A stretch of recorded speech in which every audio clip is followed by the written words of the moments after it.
Welcome to you all. Today I am voicing the confession of one of our listeners who does not want to share his name with us. Good listening to you all. Hello there. I am a tall, blonde and color-eyed person. I care a lot about my clothes and physique, and for this reason I have always been a very remarkable person. I have always liked to be liked by everyone.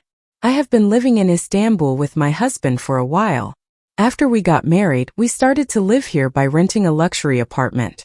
My husband's name is Aydin. He is 2 years older than me, and we met and got married at the university together. He was studying in the 200th class in the department I was studying, and we were coinciding with him in the courses he took from the bottom. He was staying in a student house in the city where we studied at university. I had also moved in with my friends when I won the university. We met when we were taking the same courses together and we liked each other a lot. Aydin was also the son of a rich businessman and had the means to commute to school by car every day.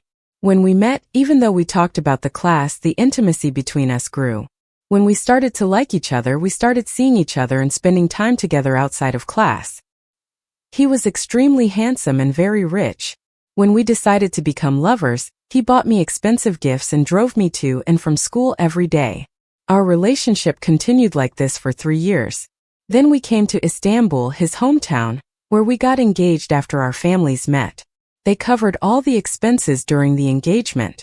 Also, since I wanted a very beautiful and magnificent wedding, his family provided all the organization as I wanted.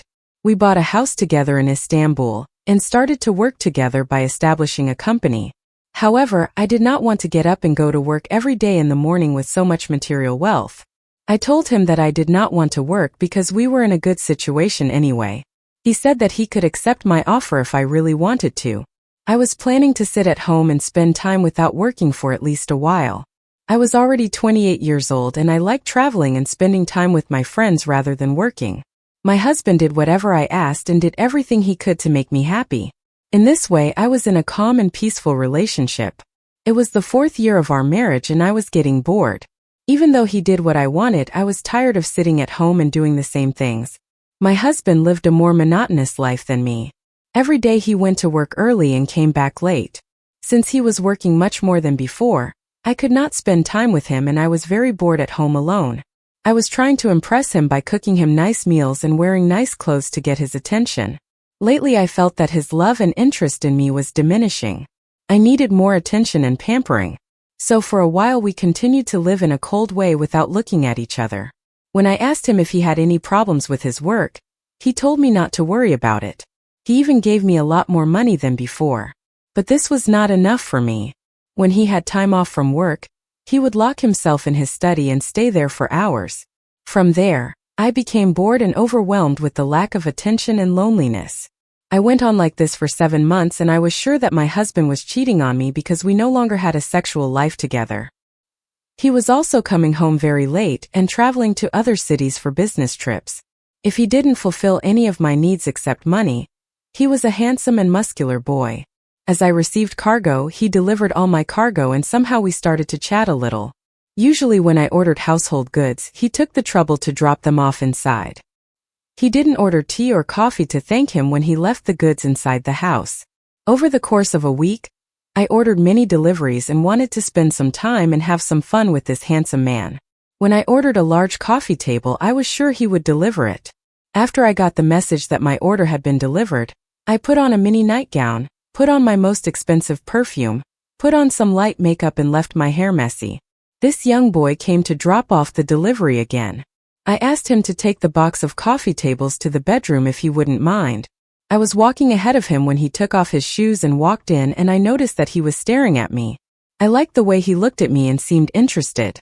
After I put the coffee table down, I tapped him on the shoulder to thank him and offered him a coffee since he was tired. However, he declined my offer and told me that I could have a coffee with the next order if it was available. I was actually a bit annoyed by this because I thought that if he accepted my offer of coffee, we could have a nice time and I wouldn't be caught while my wife was away. But I could tell that he was hesitant because he knew I was married. I, of course, had looked at his finger and since I couldn't see a ring, I was sure he wasn't married. The following week I placed another order, but my wife decided to stay home that week. I wanted to get in touch with this boy, at least give him my phone number, because I needed some activities to make me feel good when my husband was often late or not at home. Again, this boy brought my parcel. Only this time my wife was at home. I wrote my phone number on a small piece of paper. Again, I invited him in to drop the parcel off, but he refused and said he could carry it himself, while my wife was carrying the heavy parcels inside. I was signing the paper that the courier had brought, and I sneakily slipped the paper with my phone number into his pocket. He was surprised when I did this and looked at me. I winked at him and closed the door and let him go. I was going to wait for him to call me. That night my phone never left my hand, but he never called or texted me. This bothered me a lot because even though he was a very handsome man, I was also a very beautiful and attractive person. That night I asked my husband to come over because I was fed up with it. But he decided to go back to sleep without even looking at me. Frustrated that I couldn't get the men I wanted, I decided I had to come up with a plan, and I thought I would at least seduce the delivery guy while my husband wasn't home. Of course, my husband was very angry because I was using his credit cards. He said that we already had a ton of luxury items at home, and that I was bothering him by spending unnecessary money. However, I explained to him that I was extremely lonely, and this was my way of distracting myself. When I told him this, he immediately backed down and got angry. He decided that although we had not been in a relationship like husband and wife for about 7 months, the fact that he fulfilled my wishes clearly proved that he was cheating on me. But I didn't want to reveal that he was cheating on me because the financial opportunities and freedoms he gave me were so good. If it came to light, I would have to leave home and maybe even get a divorce. But I didn't want to do that because it was very difficult to say goodbye to the comfort and money I was used to. I was absolutely obsessed with the delivery man, and I was sure that I could seduce him when he brought the next shipment. The following week, when he brought the shipment I had ordered, I let him in and closed the door. I followed him in, again wearing a pretty mini dress. This time I told her that she had promised me coffee and that she should stay. She didn't turn me down and we had a coffee together. As I was sitting across from her, I kept exposing cleavage to her and I could see her watching me. She seemed a bit shy.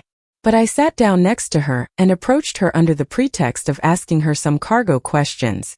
She blushed and I was excited. After we got closer to each other, we kissed and started hugging. I liked it because I hadn't had sexual intercourse for about 7 to 8 months. But he didn't go any further and got up and left the house in a hurry.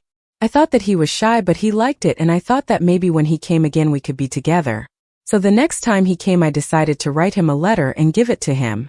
I told him that if he wanted to we could be together and have a good time. I liked him and I found him fascinating. Maybe I could get a divorce from my husband for a certain amount of money so that I could get out of this monotony and be with this man. He was a very handsome and attractive man, even though he didn't seem to be doing well financially. In the letter I wrote, "If he wants to, we can be together and spend time together." He realized he had put the letter in his pocket and I was sure he read it as he left the house, but he never got back to me about my letter, even though he had my phone number.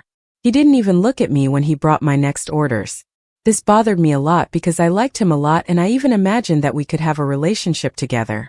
I couldn't get my relationship together, and at the same time I couldn't find someone else. I had to cover it up somehow because the delivery boy often came to our house to deliver packages. This time I ordered clothes expecting him to deliver them, but my next shipment was delivered by another employee. I thought he had given me hope in the few intimate minutes we spent with him. In the meantime, my wife had distanced herself from me. I had to find a way out because as soon as my relationship ended, I would be financially and emotionally alone. Moreover, my husband had not been working for a long time, relying on his financial situation. So, when my husband came home in the evening, I told him that I wanted to work again. I told him that I could start working immediately if he could find me a good position in his company. However, my husband did not agree with this and said that if I wanted to, I could look for another job suitable for me. I was very angry because why should I have to work somewhere else when we have our own company?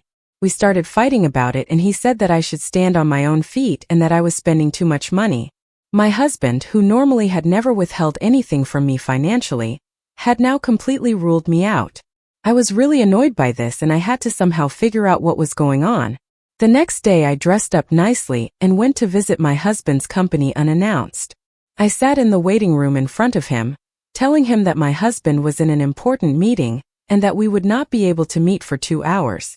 However, after about half an hour, My husband came out of the room with his secretary. "What are you doing here?" he asked, surprised to see me. I told him that I just wanted to visit him and that I missed him, but he treated me coldly and like a stranger. I had never seen him so angry and cold towards me. The secretary was quite beautiful and much younger than me. I suspected that something might be going on between them, and I quickly entered my wife's office. My wife entered the room with me, closed the door and started shouting at me. I asked her that she was working here and that we should not visit her without her knowledge, that there was a meeting in private, but she said that she had a lot of financial and moral support for me, and that I should not interfere in her business anymore. I was very annoyed by this because I would never have behaved so harshly and sharply towards my husband. He sent me home saying that he was very busy with work. He came home very late in the evening and went to sleep in the living room without looking at me. Now I realized the situation and it was going to lead to divorce.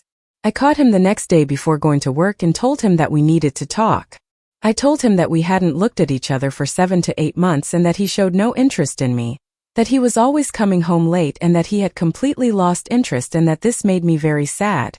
But he didn't seem upset at all, and told me that he knew about my relationship with the courier. I was very surprised because I had no clear relationship with the delivery guy.